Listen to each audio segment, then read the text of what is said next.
समर्पण का उद्देश्य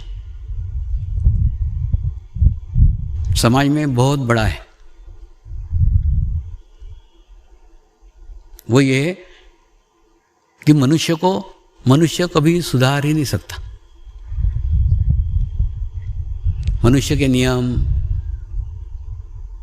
मनुष्य के कानून, मनुष्य की व्यवस्था मनुष्य को सुधारने में असफल सिद्ध हो रही है। वो कैसे? वो एक कहानी के माध्यम से आपको बताता हूँ। खूब प्राचीन बात है। कलकत्ते में एक सड़क थी।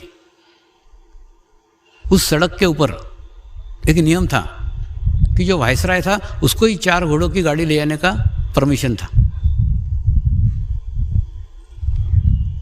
बाकी कोई भी व्यक्ति 4 घोड़ों की गाड़ी ले जा नहीं सकता था। उसको ही सम्मान प्राप्त था वायसराय को कि सिर्फ केवल वो ले जा सकता था। लेकिन एक गांव का जमींदार, उसको ये नियम की कोई जानकारी नहीं, नियम के बारे में कुछ पता नहीं था। वो 4 घोड़ों की गाड़ी लेकर के उस सड़क पे से गुजरा। जैसी सड़क पे से गुजरा, पुलिस ने उसको पकड़ा और गाड़ी भी जब्त कर ली और उसको भी जेल में डाल दिया। उस जमींदार ने अपने वकील मित्र को फ़ोन किया। वकील अच्छा युवा वकील था, आया, एकदम व्यवस्थित तरीके से उसको मिला, पूरी जानकारी प्राप्त की, क्या गुनाह किया, क्या गलती किया। दूसरा, उसने घोड़ा गाड़ी देखी, घोड़े देखे, सब देखा। सब देख करके उसको आश्वासन दिया, कल सवेरे तुझे मैं कोर्ट में छुड़ाई लूँगा। दूसरे दिन सवेरे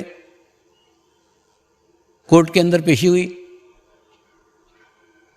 जो बूढ़े जज थे उनको आरोप पत्र पढ़ के सुनाया गया। उस पर सामने वाले वकील ने कहा कि इसने यहाँ के नियम को तोड़ा है। यहाँ नियम है कि 4 घोड़ों की गाड़ी यहाँ से ले आना मना है। उसके बावजूद भी ये 4 घोड़ों की गाड़ी लेके गया, इसलिए ये दंड का पात्र है। हमारे जमींदार के युवा वकील ने उठकर उत्तर दिया, आपका नियम बिल्कुल बराबर है कि 4 घोड़ों की गाड़ी यहाँ से ले आना मना है, ये आपका नियम है, बराबर है। लेकिन मेरे मुवक्किल ने, मेरे जमींदार ने आपका नियम तोड़ा ही नहीं है, इसलिए वो दंड का पात्र का प्रश्न ही नहीं उठता। कृपया मुझे घोड़ा गाड़ी कोर्ट में पेश करने की अनुमति दी जाए। तो उसको घोड़ा गाड़ी कोर्ट में पेश करने की अनुमति दी गई।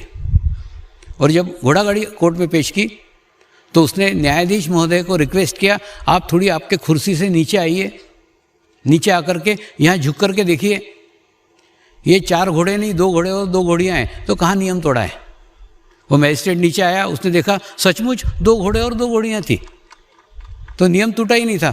वो न्यायाधीश ने उस जमींदार को छोड़ दिया, किसने नियम नहीं तोड़ा, इसको छोड़ दो। लेकिन न्यायाधीश ने फिर नियम चेंज किया कि इस रोड के ऊपर से घोड़े और घोड़ियों की गाड़ी ले आना मना है। इसका एक ही अर्थ है, मनुष्य नियम बनाता है, मनुष्य नियम तोड़ता है और उसमें से रास्ता भी मनुष्य ही निकालता है। तो आप बताओ ना, मनुष्य ने बनाया हुआ नियम से मनुष्य को कैसे सुधारा जा सकता है? तो दुनिया के कितने भी कानून बन जाए, कितने भी नियम बन जाए, आपको दुनिया में कोई नहीं सुधार सकता। आपको सुधार सकते हो आप। तो आपको सुधारो, यही समर्पण का उद्देश्य है। आप आपके गुरु बन जाओ। आप चाहें कि ये काम मेरे को नहीं करने का, तो नहीं करने का। वरना आप नियम तोड़ोगे, नियम तोड़ने के बाद में उसमें रास्ता निकालने वाले भी आपको वकील मिल जाएंगे, वो सब रास्ते निकलेंगे। तो कोई भी कानून कोई भी समाज को सुधार नहीं सकता, क्योंकि नए नए कानून आएंगे। और दूसरा, कानून तोड़ने वाले युवा रहते हैं, उसमें से रास्ता निकालने वाले भी युवा रहते हैं। युवा बहुत बुद्धिमान है, दिन प्रतिदिन बुद्धि का बहुत विकास हो रहा है। तो 25 साल पहले बना हुआ कानून तोड़ने वाला तो आज का है ना, उसमें से रास्ता निकालने वाला भी आज का है। तो 25 साल में तो उसमें से रास्ता निकाल ही लेता है। तो हर दफ़े 25 साल बाद फिर चेंज, फिर 25 साल बाद चेंज। कितने कानून बनाओगे, कितने नियम बनाओगे? जितने नियम बनाओगे, जितने कानून बनाओगे, उतने कम ही है। तो रास्ता एक ही है, आप आपके गुरु बन जाओ। जब आप आपके गुरु बन जाओगे तो आपको ही वो अंदर से बोलेगा ये चीज़ अच्छी नहीं है, ये मत कर, तो आप नहीं करेंगे। तो आपको दुनिया में कोई सुधार सकता है तो वो आपको बाकी कोई सुधार नहीं सकता। तो प्रश्न आता है, ये ध्यान सीखने के लिए क्या करना पड़ेगा, क्या त्याग करना पड़ेगा, क्या चीज़ छोड़ना पड़ेगी?